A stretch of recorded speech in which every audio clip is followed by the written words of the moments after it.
चुनाव प्रचार के अंतिम दिन बीएसपी प्रमुख मायावती की प्रतिक्रिया ने सबको चौंकाया। ये क्या बोल गई मायावती। निकाय चुनाव के पहले चरण से पहले जनता से की थी भावुक अपील, अब दूसरे चरण के चुनाव से पहले लोगों को किया आगाह। जब बोली मायावती तो सपा और बीजेपी के धरे रह गए सारे प्लान। इमोशनल अटैचमेंट के जरिए मायावती खींच लेंगी दलितों का वोट। उत्तर प्रदेश में निकाय चुनाव के दूसरे चरण के लिए प्रचार का मंगलवार को अंतिम दिन है। इस दौरान बीजेपी के लिए सीएम योगी आदित्यनाथ समेत तमाम दिग्गज नेता प्रचार में लगे हुए हैं। दूसरी ओर समाजवादी पार्टी के लिए अखिलेश यादव को परिवार का पूरा साथ मिल रहा है। इसी बीच बीएसपी प्रमुख मायावती की प्रतिक्रिया सामने आई है।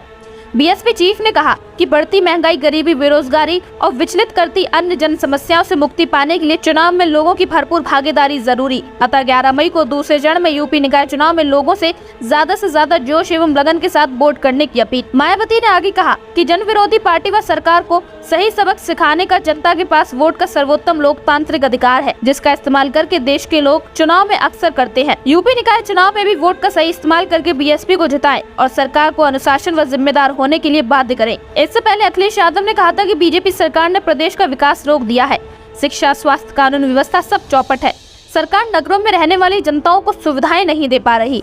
प्रदेश के नगर निकाय चुनाव में मुख्यमंत्री जी और बीजेपी के नेता जनता की सुविधाएं, महंगाई, बेरोजगारी, बिजली, पानी, सड़क, सीवर, नाली और सफाई की बात नहीं करते। स्मार्ट सिटी के नाम पर जनता को धोखा दिया है। बड़े पैमाने पर भ्रष्टाचार और लूट की गई है। गौरतलब है कि राज्य में इस बार निकाय चुनाव 2 चरणों में होगा। पहले चरण के अंतर्गत 4 मई को वोटिंग हुई थी, जबकि दूसरे चरण के तहत 11 मई को वोटिंग होगी। मंगलवार को राज्य में चुनाव प्रचार का अंतिम दिन है। इसके बाद 13 मई को वोटों की गिनती की जाएगी।